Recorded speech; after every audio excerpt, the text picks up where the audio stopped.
าร์ตเฟิร์ดรัฐคอนเนติคัตก็ได้มาฮอดมาถึงแล้วทั้งพระอาจารย์มหาคัมมณี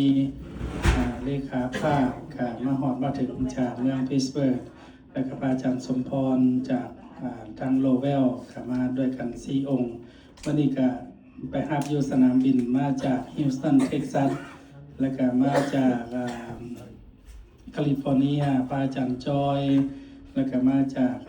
อาจารย์บัวบานจากริชมอนด์ก็มาฮอดมาถึงเพราะฉะนั้นพระสงฆ์ก็ถือว่ามื้อนี้ก็มา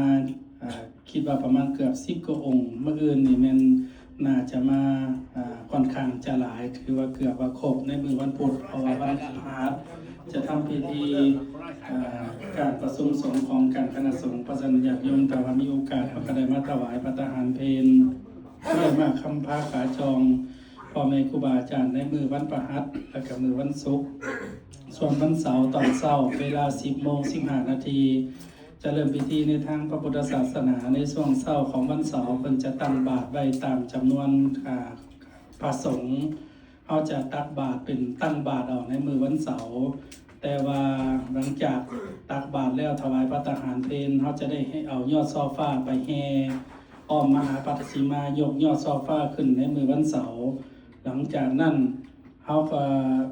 พักผ่อนจนหอดเวลา 6:30 นาที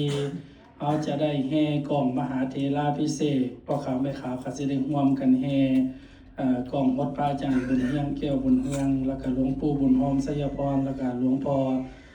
คำพันธ์วงสุวรรณแล้วแม่นบอกนะหลวงพ่อคำพันธ์นามสกุลหยังเขานะวงสุวรรณก็ได้เนาะวงสุวรรณจะได้แห่กล่องฮดเทราพิเศษหลังจากแห่กล่องฮดแล้วเขาจะได้ฮดพระสงฆ์หลังจากฮดพระสงฆ์เขาก็จะได้ใส่บาตรสวรรค์กล่องฮดพระอาจารย์ทั้ง3องค์แล้วก็พ่อแม่ครูบาอาจารย์มาร่วมงานแล้วก็ถ่ายภาพเป็นที่ระลึกครั้งประวัติศาสตร์ในตอนแรงของมื้อวันเสาร์และก็พิเศษบางทีคณะนาฏศิลป์จะได้มาฟ้อนบูชาใหญ่ให้ก่อนจะเข้าพิธีสมโภชพระพุทธรูปบางเทื่อโยมแหม่มเพิ่นมีเวลาว่างเพิ่นก็สิได้เวลามาให้พ่อขาวแม่ขาวได้ชมแล้วก็คณะนาฏศิลป์นำอีกในมือตอนแรงวันเสาร์แล้วก็เอาสิได้บวชขาวในตอนนั้นเลยแล้วก็ฟังสูตรปริตามงคลฟังเทศน์อานิสงส์ในการสร้างพระพุทธรูปของเทราพิเศษเวลา 9:09 นาทีจะได้เริ่มพิธีไต่เทียนไซสมโภชพระพุทธรูปตลอดคืนถ้าว่าญาติโยมท่านใด อยากเป็นเจ้าภาพเทียนไซเพราะว่าทางวัดเอามาแต่99เล่มเท่านั้นญาติโยมให้ร่วมเป็นเจ้าภาพและเจ้าภาพที่ว่าเป็นเจ้าภาพไต่เทียนไซนั่นก็จะได้ขึ้นไต่เทียนไซอยู่ทั้งศีลจะอ่านรายชื่อของญาติโยมให้ได้ไปไต่ด้วยตนเองบูชาคุณพระพุทธเจ้า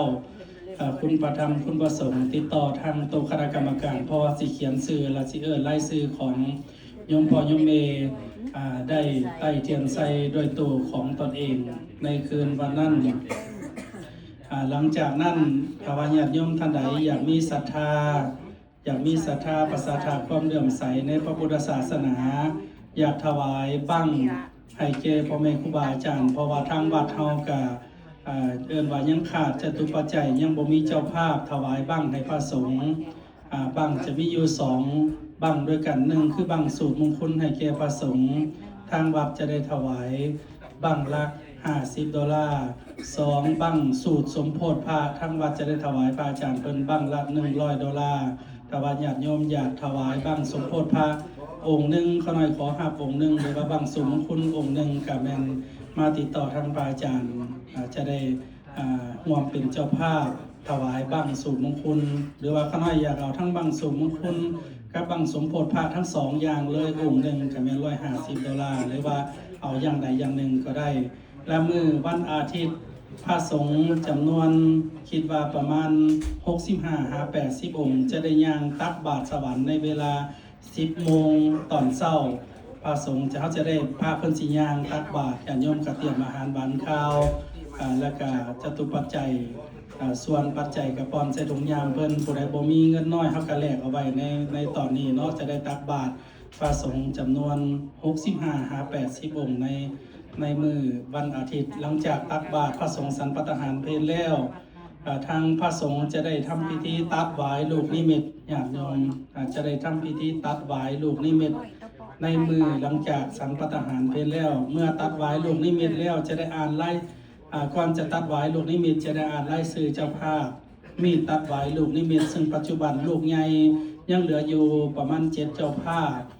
ลูกน้อยกับสีใกล้จะหมดแล้วเนาะอย่างโยมถ้าว่าผู้ใดอยากเป็นเจ้าภาพกับเอิ้นว่าถ้าว่ามีผู้ใดมาถามน้ำหลังให้คณะกรรมการคณะแม่ครัวเฮาได้ตอบคำถามให้ญาติโยมที่กำลังที่จะเดินทางมาบางเทื่อคนบ่ฮู้มามีเจ้าภาพอย่างใดสิ่งที่ขาดปัจจุบันนี่ก็แม่นเจ้าภาพตัดหวายลูกนิมิตลูกใหญ่แล้วก็ลูกน้อยหรือว่าเป็นเจ้าภาพเทียนไซดังนี้เป็นต้นลูกน้อยลูกเขาได้ละลูกน้อยลูกละ500ใช่ไหมลูกใหญ่ลูกละ 1,000 เนาะกันนี้ก็แม่นหลายๆคนร่วมกันก็ได้เป็นคณะหลังจากตัดหวายลูกนิมิตแล้วเขาจะได้เฮกล่องบวชอ้อมมหาปรสีมาได้นำนาค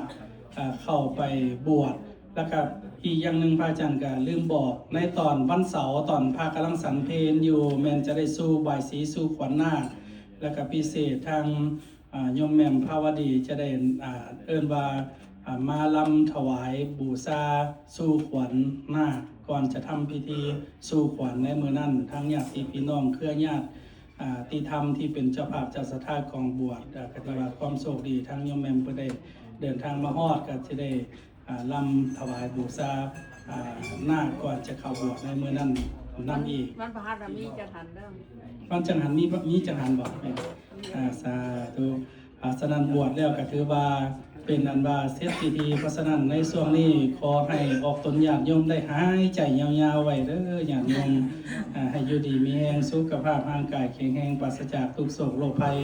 ญาติโยมที่มาถวายพระทหารเพลในมื้อนี้ก็ดีมื้อเช้านี้ก็ดีหรือว่าวันที่ผ่านมาก็ดีมื้อนี้ก็เป็นมื้อที่4ขอให้ญาติโยมทุกท่านทุกคนจงได้รับแต่พรศีลพรธรรมพรบารมีพรพรหมวิหารธรรมปกป้องคุ้มครองให้อยู่เย็นเป็นสุขหายทุกข์หายโศกหายโรคหายภัยให้อยู่ดีมีแรงปราศจากทุกโศกโรคภัยประกอบด้วยพรชัยทั้ง4ประการคืออายุวันนะสุขาภละมันยืนทุกท่านทุกคนเทินต่อไปเสิญหาพรจากคณะสงฆ์เด้อสัพพโลกาวินิโมนตัวสัมปสันตังปวาสิโตสัพพเวนะมาติกันตัวนิมปวนตัวจตุวังภวังสัมปินติโยวิวัตตุสัพพโลกวินาสันตุมันเตมภวันวันตรายโยสุขิติโยโกภวะอภิวาทนาสิริสเนจังโบธาปัญจานิโนตาโลตัมมาวาทันติอายุวันโนสุขังภาลังสัญญานามาตาสิเมอากาสิเมยาติเมตาสักขะจัมเมเปตานันตากินังสลังนายิลุนังวาสุโกวาญาวัญญาปาลิเทวานันตังเปตานามาตายาเอวันติตันติยาตาโยอาญาจักโคตากินนาทินนาสังฆเมกาลตังหิตายาสัทธนาโสภะกัมปติโสยติธัมโมจายุติทัสสิโตเปตานาปุชาจักตาอุลาลาภาลัญจาภิกขุนามานุปาทินังตุเมปุญญังปัสสุตังนานาภาคันติสัพเพสัตตาเวลามุนตุสัพเพสัตตามุนตุสัพเพสัตตาวิกามุนตุสัพเพสัต